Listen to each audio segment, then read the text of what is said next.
Halo, Assalamualaikum warahmatullahi wabarakatuh. Berjumpa lagi dengan saya Gusmalia SPD, CGP Angkatan 5 dari SMA Negeri 1 Puntu Darussalam, Kabupaten Rokan Hulu. Pada video kali ini, saya akan memaparkan kesimpulan dan refleksi pemikiran Ki Hajar Dewantara pada modul 1.1. Selamat menyaksikan.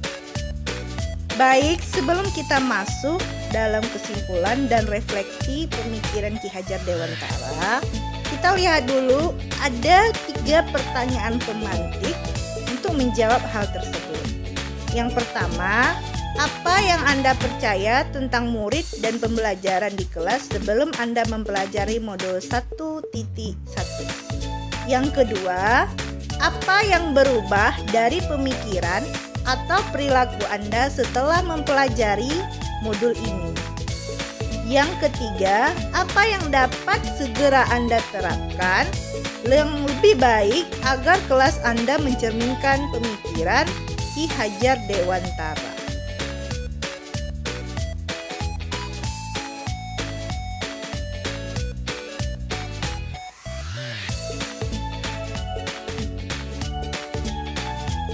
Mari sama-sama kita lihat jawabannya.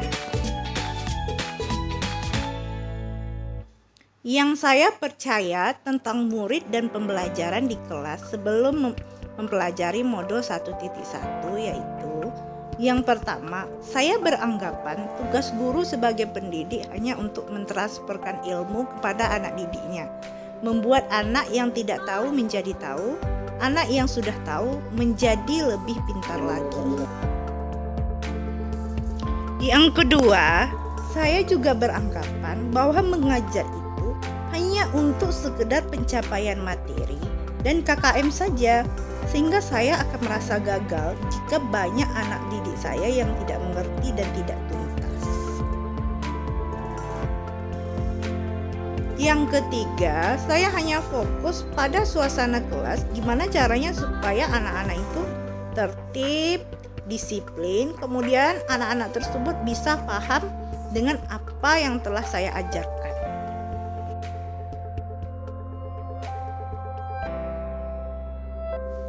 Selanjutnya, jawaban dari pertanyaan yang kedua yaitu pemikiran atau perilaku saya yang berubah setelah mempelajari modul ini.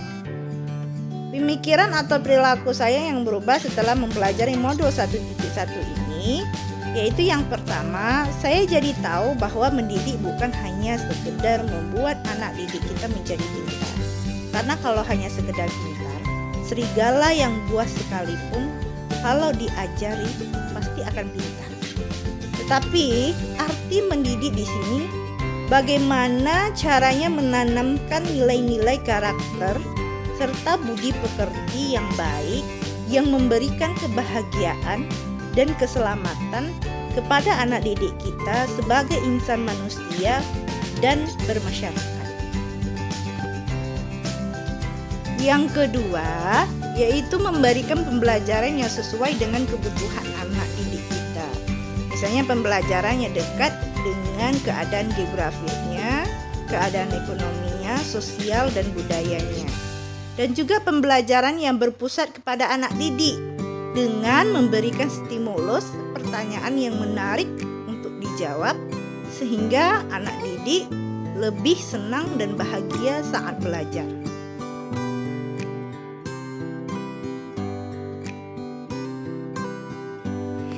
Yang ketiga, memberikan pembelajaran yang lebih kreatif dan inovatif sehingga anak didik merasa lebih senang dan semangat dalam belajar.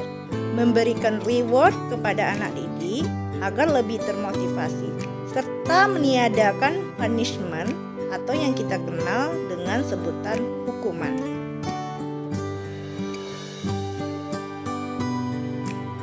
Berikut ini jawaban dari pertanyaan yang ketiga, yaitu apa yang dapat segera saya terapkan lebih baik di kelas saya yang mencerminkan pemikiran Ki Hajar Dewantara. Yang pertama, saya akan berusaha merancang pembelajaran yang interaktif dengan melibatkan peserta didik. memberikan pembelajaran yang dekat dengan lingkungan siswa sehingga lebih senang dalam belajar.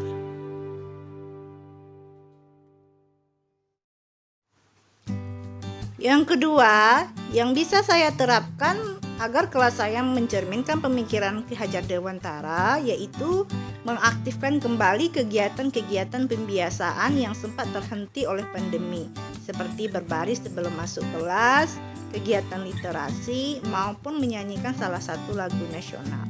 Mudah-mudahan semua ini bisa terlaksana dengan baik sampai akhirnya nanti.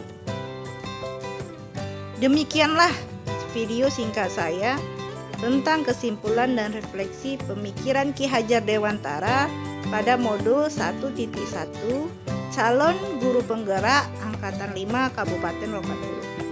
Saya ucapkan terima kasih semuanya. Assalamualaikum warahmatullahi wabarakatuh. Sampai jumpa lagi.